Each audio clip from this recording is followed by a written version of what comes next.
Hi, I'm Lauren, a mom, former teacher turned children's book author, and your host who joins special guests each episode as we share our top kid-lit picks for sparking hard conversations the easy way. Yep, that means everything from tackling bullying and out-of-control anger to celebrating diversity, inclusion, and leading with kindness, plus so much more. My whole mission of my own children's book series, Blooming Rose, is to provide social and emotional support tools for in and out of the classroom, and this podcast is my way to expand that mission even further. So stay tuned as we dive into this week's topic on the Blooming Books podcast. Hello, and welcome to this episode of the Blooming Books podcast. We are recording here in Katy, Texas at the beautiful offices of AP Counseling, which is co-founded by our special guest today, Miss Amy Oxener. Amy, thank you so much for joining us and inviting me into your beautiful counseling space today. Thank you. Happy to be here. Great. So can you tell us a little bit about yourself and your practice to start off? Yes. So I have always had a heart for people. Mm-hmm. And so just growing up, going on mission trips, volunteering, that was just instilled in me and my family. And so I knew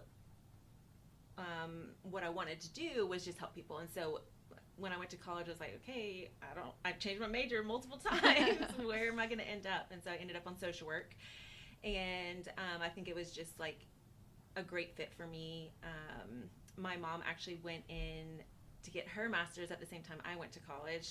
Cool. In counseling. And so similar passions, helping people. And then now that we're older, and so she is the other co-founder, so my mom and I practice together, and it's I love fun. That. She sees the adult women and I see the babies. Yeah. And so it's a good mix. Yeah. We want whole family healing. Mm-hmm. And so getting to see all sides of it, because it's a team effort. Yes. It is a family effort. Yes. Yeah.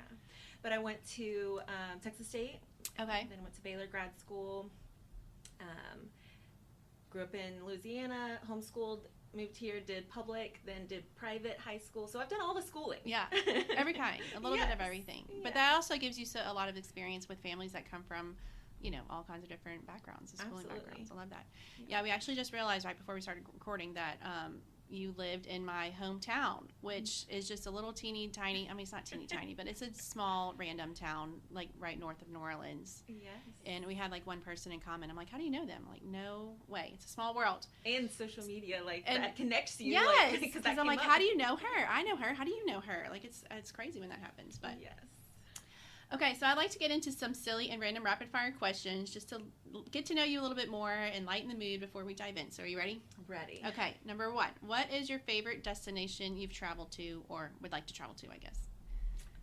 One that I've traveled to is probably Rome. Okay. And I know that's an unpopular opinion because it's very touristy. Uh-huh. But I am a go person. Like, I don't like just sitting around. So if I go to a destination where there's not much to do, I get bored. Yeah, my husband's like that. It's very calming and pretty, but I'm like, I'm just sitting here. Yeah. So Rome has so much to do. There's the hustle and bustle of it, the culture, the history, and it's probably a good hub spot too, because you can get to so many other places in Italy. Absolutely. From there, yeah. So I guess Italy in general, amazing. But I just really thoroughly enjoyed Rome because there's so much to do. I've never been to Italy. My mom goes almost once a year. She goes to France or Italy every year, her and her partner, because he's from France. And I've been to France, but I've never been to Italy. I'm like, y'all need to take me with you one time. Yes. Okay, number two, what is your favorite holiday or season? Not to, spoil it or preface it by anything, but it's almost fall. Fall, 100% fall. Who doesn't love fall, right? Fall makes you happy. It just makes me smile thinking about it. Here in Texas, we get hot, and then we get angry, and we're ready for fall. Yes, I wish we had the true fall season in Texas, but again, there's always like festivals and pumpkin patches and just back to school. Everybody's just ready to dive in. Yeah.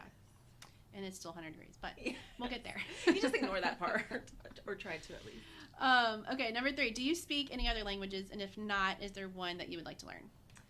I don't, and I've taken 4 or 5 years of Spanish and still don't. But I wish that I immersed myself more in it just because it's so widely spoken here and being able to communicate. Spanish is definitely beneficial here in Texas. Yes. I grew up in South Louisiana, and I took Cajun French. Well, I took French from 4th grade all the way through high school. I mean, college. I minored in it in college, but I took Cajun French in college, and that was one Cajun French course. After, however many years of taking French, I spoke pretty fluently at that point. Now I've lost it, and I'm trying to get back into it, but Cajun French is a whole other dialect. Yes. I'm like, I'm sorry, what? Yes. All the mumbling, and it was fun, though. It was a lot of fun. Okay, so this week's topic is complex with multiple layers, and we're going to be talking about anxiety in our kids, particularly of the separation, social, and the general types. Between myself, my kids, and amongst my former students, I feel like these are pretty common anxieties.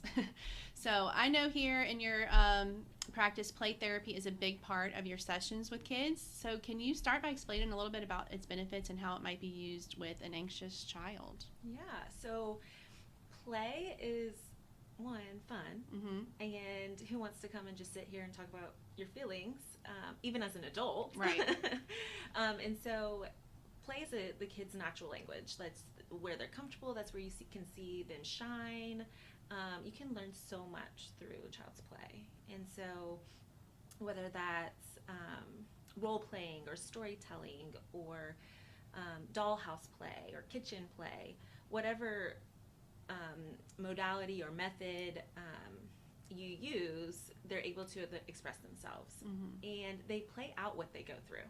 And so, for example, I have a 3-year-old at home, and he goes to the gym daycare with my husband often, and he always comes home with face paint. And so lately, he stopped coming home with face paint like the last month. And so now, all weekend, he found a feather, and that feather became the paintbrush, and he got a little box, and he's pretending to face paint our arms, everything, and like he goes through the steps. He's like, oh, we gotta dry it, blow on it, and now we gotta put glitter on it, and he sprinkles glitter on it, and so he's playing out what he's seen and what he's going through. And so I thought that is a very good representation of that. Wasn't necessarily a mental health or a trauma or anxiety, but it was a great example of him playing out something he's been through. Yeah, they just like mimic everything they see. Yes, yeah. And that continues on. It's not necessarily just 3. And so in session, it might look non-directive like that. And so they're just choosing what they are wanting to play with, and I'm looking for themes or communicating back to them what I'm observing. Or it could be more directive, saying, okay, we're having trouble going to school. Can you tell me a story about you going to school through miniatures in a sand tray? And so it's a lot of storytelling. I use a lot of bibliotherapy to tell stories. And so you want the story to end up reflecting what they're going through. And so a lot of it's parallel too. So I might tell a story of maybe somebody having trouble going to school with bears and turtles in the woods, having trouble leaving the house and going out into find food. And so you just do a lot of parallel play and then try to get them to see the connection.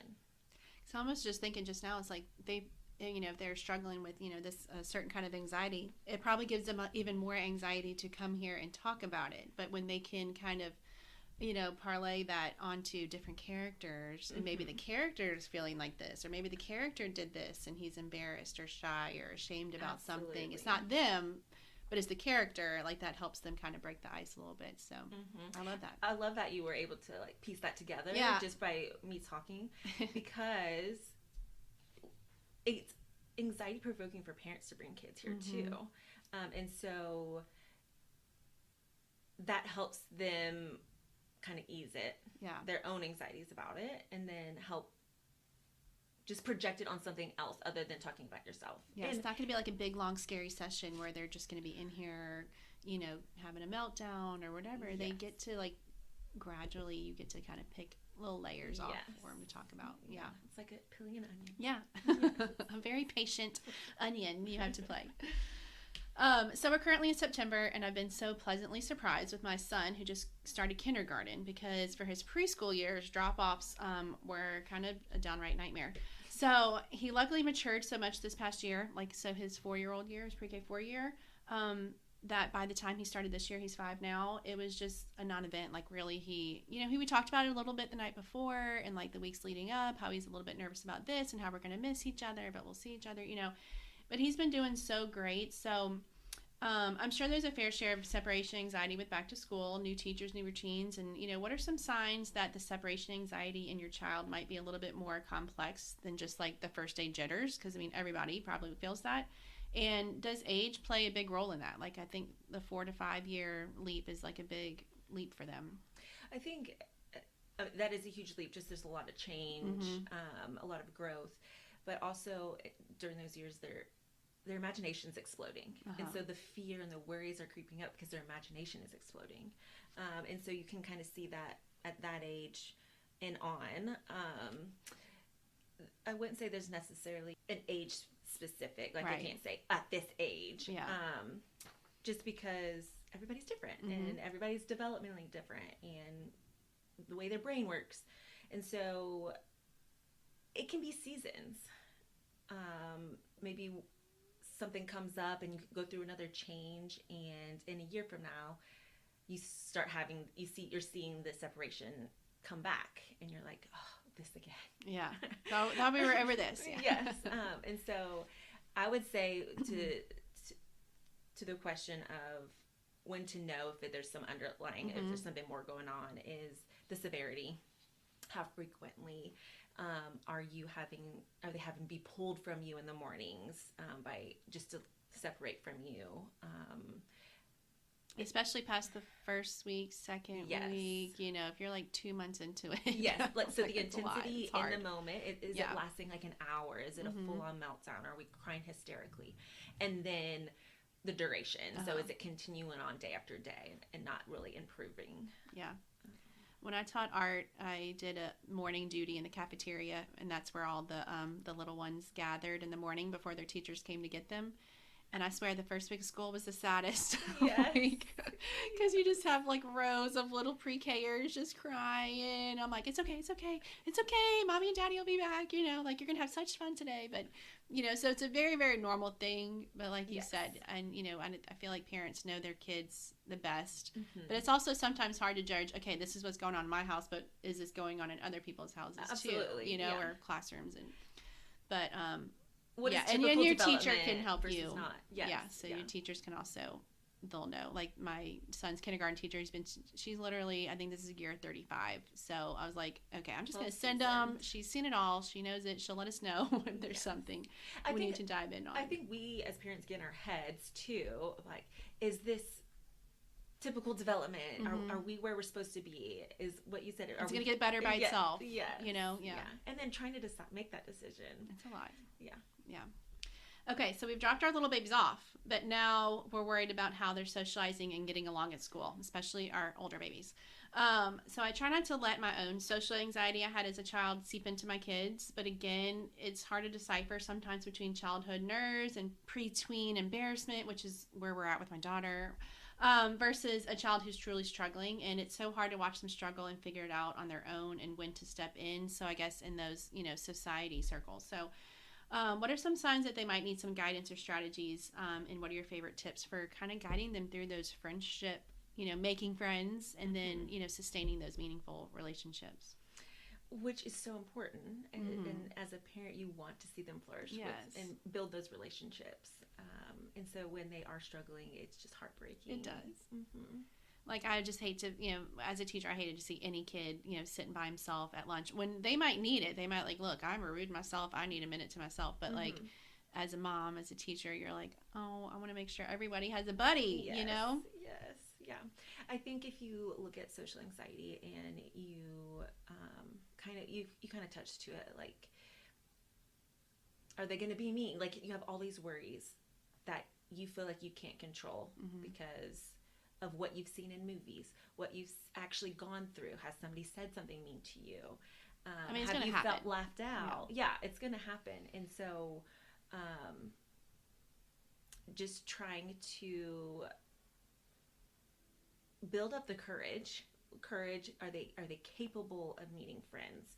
Are they able to connect with peers? Looking at their self-esteem. So usually there's a pinpoint something about the social anxiety, like the underlayers, that you need to target and boost up, build up. So it's usually self-esteem. It's usually confidence. And so just, I know having those conversations at home, and letting them know that if they can, of course, come to you with everything, but sometimes they might not, especially as they get older. But I just I ask a lot of, I'm nosy as heck. I ask a lot of questions like, well, who'd you play with? Who'd you sit by? Especially as my daughter's getting older, she was having some tiffs last year, and she was telling me one side of the story. And at the end of the year, I found out that there was like a whole other side of the story. I'm like, oh, you didn't mention this is why you were kind of being bossy, that kind of thing. Mm-hmm. But I think open up conversations with them is very important. Having relationships with maybe other parents in the class, the teacher, and again, you can always ask the teacher if they think, they're sitting alone at recess or they're sitting alone at the table. Like, as teachers, you'll know if, to dig a little deeper if something else is going on too. Yeah. I think for some tips also, like when they're in their moment and they're feeling left out, or they're in their what ifs thought process, they get stuck in that those ruminating thoughts. Some just like deep breathing to get calm, or present. I like to do a little happy place visual. So think about their favorite place. You asked me Rome earlier, so I can imagine myself I'm in Rome and go through the 5 senses. Like, what am I hearing? What am I seeing?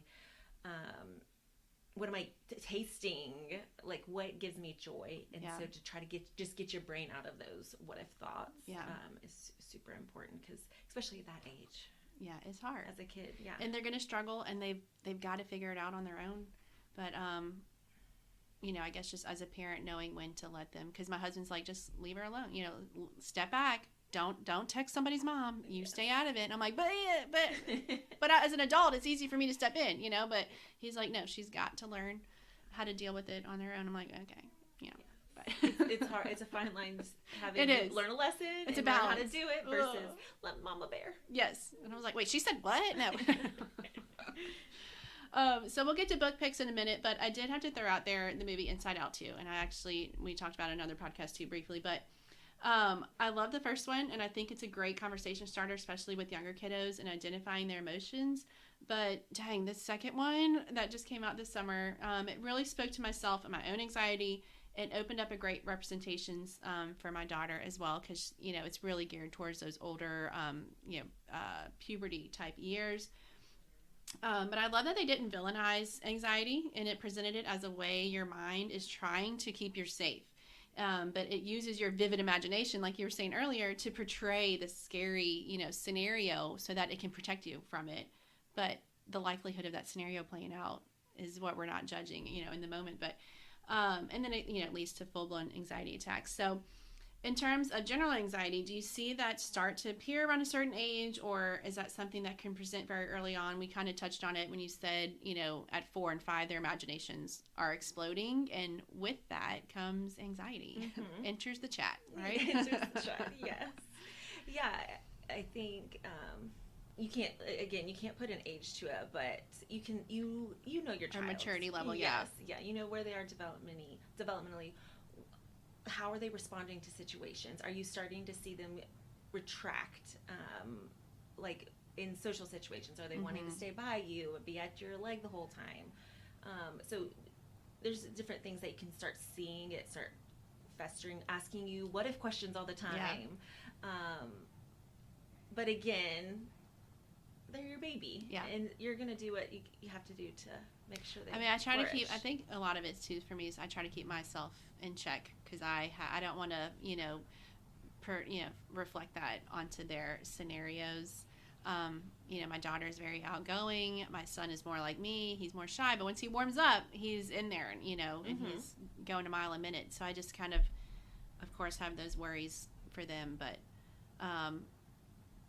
anxiety is a tricky thing. I mean, even adults, Absolutely. Can definitely do, struggle with that as well. Absolutely. So let's chat about our book picks, because that to me is sometimes the easy solution to, open up these conversations. So can you tell us about your book pick? I picked Wilma Jean and the Worry Machine. Oh, I've never heard of that one.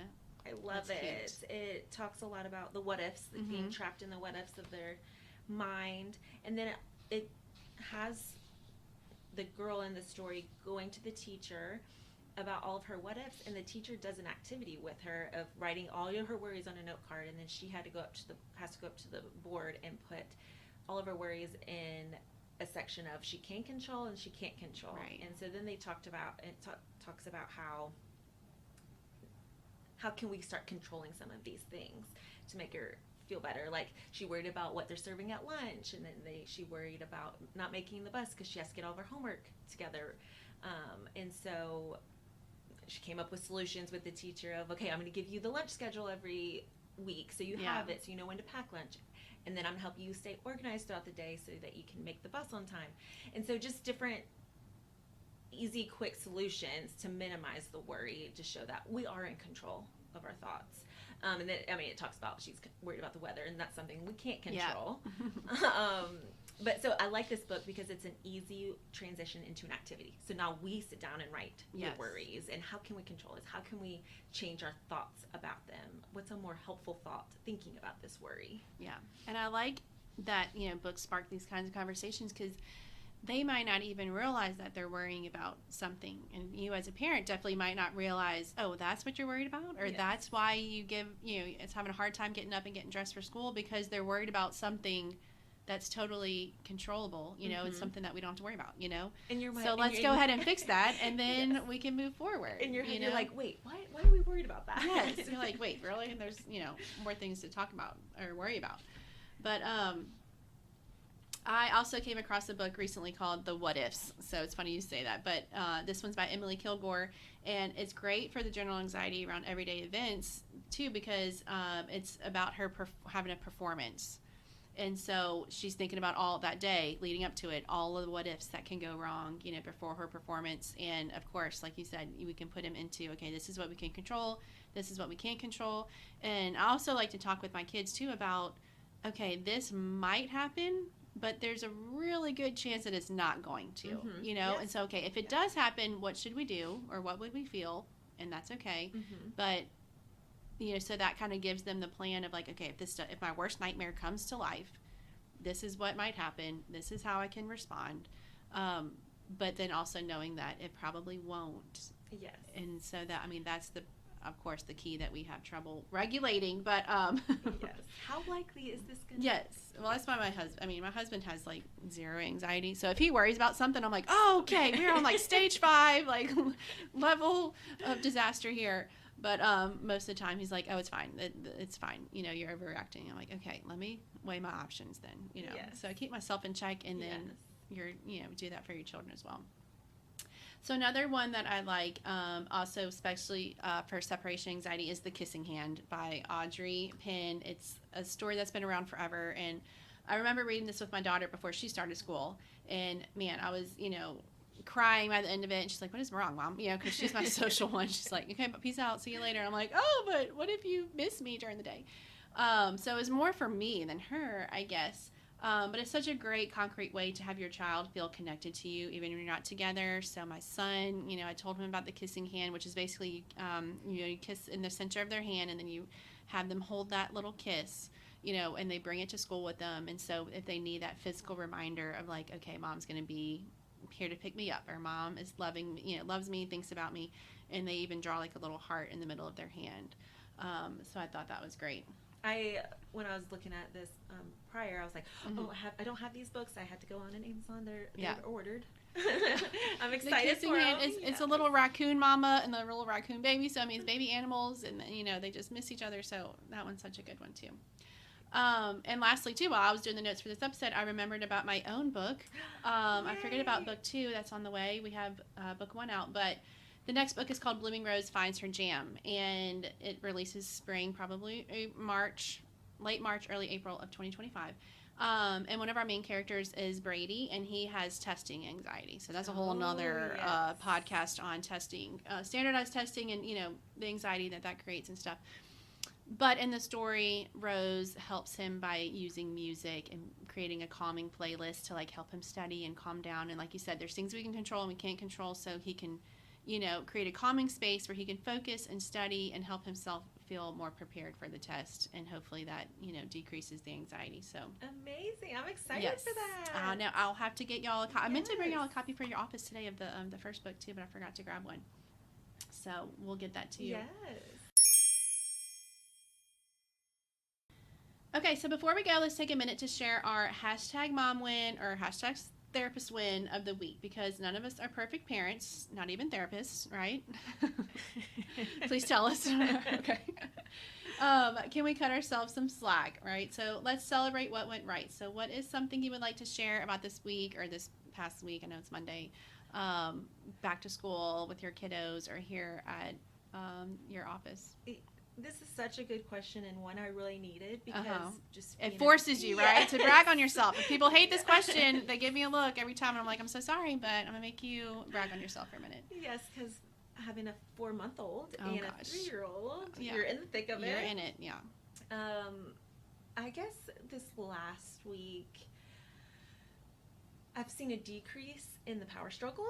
Okay. Just in the week. I mean, it'll probably go back up, but I'm just learning my 3-year-old's temperament and how he responds, and so just that ebb and flow, what works, what doesn't, just trying to figure that out. And so just seeing the decrease the power struggle is when I'm not so reactive and I'm let's be more calm. And so when I'm calm, he's calm, and so it's just been more, I guess the parenting has been more joyful and fulfilling this week. Well, I was just thinking, when you were talking about your own kids, I was like, well, how cool is it to be a child therapist raising your own children and having so many strategies? But then there's probably also a double-edged sword to that, right? Because you feel like you have to be on like 24/7. Yes.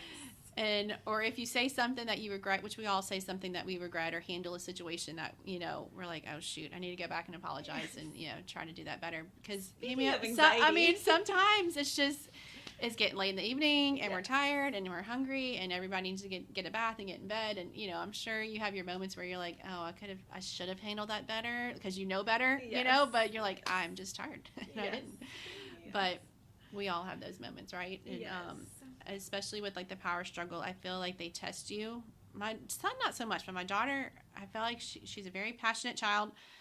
She takes after her dad and is very stubborn. But I felt like she had these phases of testing us, and so you just got to stick with it. You got to stay consistent. And then when you get on the other side of that, you're like, okay, the parenting is paying off. Yeah. I'm sure we'll have another hurdle coming up, but this parenting is paying off. So it's so important to see those wins. Yes, it is. However little. Yes, look for the small. I tell my parents that of my clients all the time. I'm like, little wins. Look for them. Yes. I need to tell myself that. The fact that my kids can, brush their teeth in the mornings without me telling them 5 times is, that's a win for me. So 100%. We're working through the back to school schedule, but. So, Amy, this has been so insightful, and I'm sure I could keep you here all day, but I know you have families to help. I'll tap you for season 3, 4, 5, and 6 because we could talk about anxiety all day. But do you want to share your social accounts where listeners can stay connected with you and your practice? Yes, it's pretty streamlined. We're AP Counseling Group on Instagram, Facebook, apcounselinggroup.com website. Perfect. Yes. My background's in marketing, so I love a good branding all across the board. Love that. Okay, so I think that's it for this week's episode. Thank you again for joining us, and thank you guys for listening. I hope you've gained a couple of helpful nuggets for guiding your kids or students through all of life's anxious ups and downs. And we'll see you guys next time on the Blooming Book Podcast. Thanks again so much. Thank you. Thank you for listening to the Blooming Books Podcast, recorded and produced by Blooming Rose Kids. We've opted to keep our series ad-free, and if you'd like to support our efforts, please consider shopping our own custom-signed Blooming Rose books at bloomingrosekids.com and our academic materials on our Teachers Pay Teachers page. All of the books mentioned in this episode are also available via our affiliate links in the show notes. We so appreciate you being here and hope to see you next time.